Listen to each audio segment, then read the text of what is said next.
जारिमिन अडिअ प्रडाक्सन बेखौ जोङो गोबां समनिफ्रायनो सानबाय थादोंमोनब्लाबो जोंनि ओनसोलावहाय हारिमुनि फारसे जोंनि जाखांबोनाय आरो थाखानाय माखासे देंखोगिरिफोर भावथिना जायफ्रानाखि हाबा मावदों हारिमु मुलुगावहाय बिथांमोनखौ जोङो फकासिं लाबोनायाथ' बेबो थाबाय थांखिया आरो जोंनि थांखिया जे बर'नि राव हारिमु थुनलाइखौ जेराव गेवलांसार होनांगौ जोंनि हारिमुखौ गोजौआव लांनो थाखाय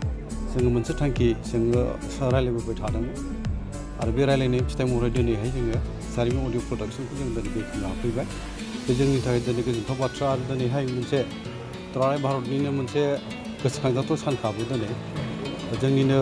भारतनि आगुनि first vice president doctor Sarvepalli राधाकृष्णननि दिनैहाय जोनोम सान दा बे जोनोम सानजों लोब्बा लाखिनानै जोङो दिनैहाय सानजानि लोगोसे जोंनि बे मानिकपुरावहाय जारिमिन अडिअ प्रडाक्सन बेखेवनायनि हाबाफारिखौ लानाय जादों दा बेखेवगिरि हिसाबै जोंनिनो मानगोनां नीलेश्वर ब्रह्म जोहोलाव नीलेश्वर ब्रह्म बान्था मोनगिरि आरो सानजाना लक्ष्मी ब्रह्म बान्था मोनगिरि सिबिनां वीरेन्द्र कुमार ब्रह्म बिनि दारैहाय जोङो जोंनि जारिमिन अडिअ प्रडाक्सन बेखौ जोङो बेखेवनायनि हाबाफारि लानाय जादों बेखेवखांबाय दा बे बेखेवनाय हाबाफारिखौ जोङो जाफुंहोनो हानाय बे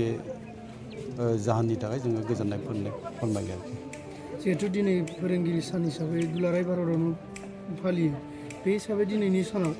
फोरोंगिरिफोरखौ नोंथाङा मा मेसेज होनो सानो आंनि मेसेजआ बेनो दुलाराय भारतनि जे मोनसे समनि बाथ्राखौ जों गोसोखाङोबा डक्टर सर्वपल्ली राधाकृष्णन सासे सानसुमै सुबुंमोन सासे भारतनि लेङाइ हादोरगिरिमोन आरो बिथांनि जोनोम सानजों जोनोम सानखौनो फोरोंगिरि सान हिसाबै मानिबोदों भारतआव दा आंनि मेसेजआ बे थागोन माने फोरोंगिरिफ्रा समाजनि सुंथागिरि माने टिचार्स इज द फाउन्डार अफ द ससाइटि आरो बेखायनो जोंनि फोरोंगिरिफोरनि जि मोनसे जोंनो बिहोमा होनाय फरायसाफ्राबो फोरोंगिरिनि फारसे जि मोनसे रेसपेक्ट थानांगौ बे थालायनांगोन आरो जोङो फोरोंगिरिफोर फोरोंनायखौनो लानानैहाय फोरोंगिरिफोरनि आदर्श फोरोंनाय बेखौ जोङो गोरबोआव सोनानै लानानै जोंनि मावनो गोनां हाबाफोरखौ जुदि जों मावलाङो आं सानो जोंनि आवगायनाया बेयो मालाबाबो नांथानानै थानाय नङा बेयो मोगथां जाफुंनायाव फैगोन ओंखायनो आं सानो जोंनि आवगायनाया बेयो मालाबाबो नांथानानै थानाय नङा बेयो मोगथां जाफुंनायाव फैगोन ओंखायनो फोरोंगिरि समाजा दिनै गावनि मावनो गोनां जि रेसपन्सिबिलिटि फोरोंनायनि हाबाफारि फरायसाफोरनो जि मोनसे गियान होयो बे गियान होनायनि हाबाफारियाव आं सानो माने मोजाङैनो डिउटिफोरखौ मावबोदों आरो लेहेम जानायनि बाथ्रा फैनो नाङा इयुनावबो फैनो नाङा गोसो मोजां होननानै फरायसाफोरनो फोरोंनांगोन फरायसाफ्राबो फोरोंगिरिफोरनो जि रेसपेक्ट थानांगौ बे थानांगोन फोरोंगिरिनि फोरोंनाय जोंनि सोलोंनाय फोरोंगिरिनि अननाय जोंनि सिबिनाय बेफोर जेब्ला जोंनि गेजेराव थालायलायगोन बे सोमोन्दोफ्रा जों सानो जोंनि मावनो लानाय थांखिफोर नोजोरफोर बेयो जाफुंनायाव मोगथांनि मालाबा बाहेर जानाय नङा होननानै आंहा फोथायनाय बे समाव बर' कसारि वेलफेयार काउन्सिलनि जे खामानिफोर भिलेज नटिफाइ खालामनाय कनस्टिटिउन्सि दान बुंनाय बे बेसेबां आवगायदों दिनैनि समाव बेखौ बुंनाया बारा थिग जानाय नङा आं बायदि बुंदों आङो अब्लाबो सोंबायोब्ला आं एसे बुंगोन ओरैनो जोङो जे मोनसे माबाफोरखौ होनांगौ ओरैनो भिलेजखौ जोङो गामिफोरखौ बिटिसि बाहेरायाव जे मोनसे बर' कसारि वेलफेयार अट'नमास काउन्सिल दानायनि खामानि मावगासिनो दङ बे आवगायगासिनो दङ गामिफोरखौ जों गासिबो जमा होजोब्बाय सरकारनि गथायबाय जोङो दा गामिया सरकारनि दारैहाय फोसावजाखांनायनि उनावनो जोङो जोंनि बियाबखौ दानो हानाय जाहैगोन आरो बियाब दाखांबासो जोङो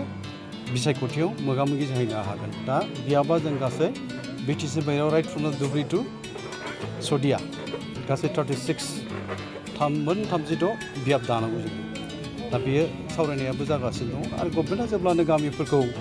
फोसावगोन नटिफाइ खालामगोन अब्लानो जोङो बे खामानिखौ मावनो हागोन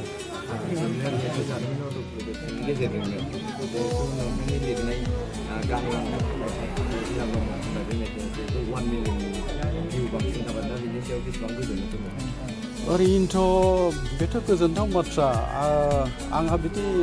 मोनसे माबा गैयामोन जे बे मेथाइआ एसेबां सुबुंनि गेजेराव अनसायजागोन आं बे फोथायनाया गैयामोन नाथाय दा नुनो मोनबाय जेब्ला मोनसे समाव फोसावदोंमोन थांनाय 2019आवनो बे मेथाइखौ फोसावनाय जादोंमोन जेला मेथाइखौ फोसावदोंमोन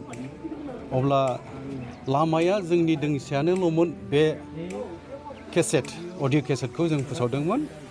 2019नि 5 सेप्तेम्बरावनो दिनैनि सानाव फोसावनाय जादोंमोन आरोखि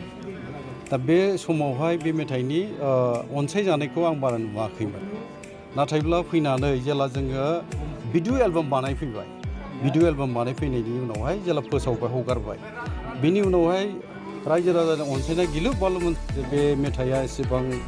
सुबुंनि गेजेराव अनसायजागोन आं बे फोथायनाया गैयामोन नाथाय दा नुनो मोनबाय जेब्ला मोनसे समाव फोसावदोंमोन थांनाय 2019आवनो बे मेथाइखौ फोसावनाय जादोंमोन जेला मेथाइखौ फोसावदोंमोन अब्ला लामाया जोंनि दोंसेयानोल'मोन बे केसेट अडिअ' केसेटखौ जों फोसावदोंमोन 2019नि 5 सेप्तेम्बरावनो दिनैनि सानाव फोसावनाय जादोंमोन आरोखि दा बे समावहाय बे मेथाइनि अनसायजानायखौ आं बारा नुवाखैमोन नाथायब्ला फैनानै जेला जोङो भिडिअ' एलबाम बानायफैबाय भिडिअ' एलबाम बानायफैनायनि उनावहाय जेला फोसावबाय हगारबाय बेनि उनावहाय रायजो राजानि अनसायनाय गिलु बालु मोनसे आं साननायनि बायह्रा माने आं मा सानदों बिनि गोबांसिन रायजो राजानि अनसायनायखौ आं नुनो मोनबाय बे आंनि थाखाय बिराद गोजोनथाव बाथ्रा दिनैसिम 15 लाखनि बारबाय 15 लाखनि बारबाय दा भिउवार्सफ्रा आरोखि आरो साबस्क्राइबाराबो 28,000नि बारबाय आरोखि दा बेयो जोंनि थाखाय गोजोनथाव बाथ्रा नाजालांबाय थानि मेथाइ लिरनाया आंहा एसे हुदा फैबाय आरो एसे मेथाइ लिरनायनि माबाफ्रा आंनाव आगोलाव दङ होननानै बुङा आङो गुन दंमोन होननानै बुंनाय नङा खिन्थु दा एसे नाजानानै लिरनाय जि मोनसे मेथाइफोर बियो अनसायजानाय मोनसे माबाखौ नुनानैहाय आंबो गोजोननाय मोनदों आरो थुलुंगाखांनाय मोनदों आरो मेथाइ सोरजिनायनि मोनसे आंनि इयुननि नोजोर बेयो थाबाय थागोन आरो आं नाजालांबाय थागोन मेथाइ आरो साबसिननिफ्राय हामसिन सोरजिनायनि थांखियाथ' थायो बेसेबां हामसिन साबसिन खालामनो हायो बे उनावहाय खोन्थाहैगोन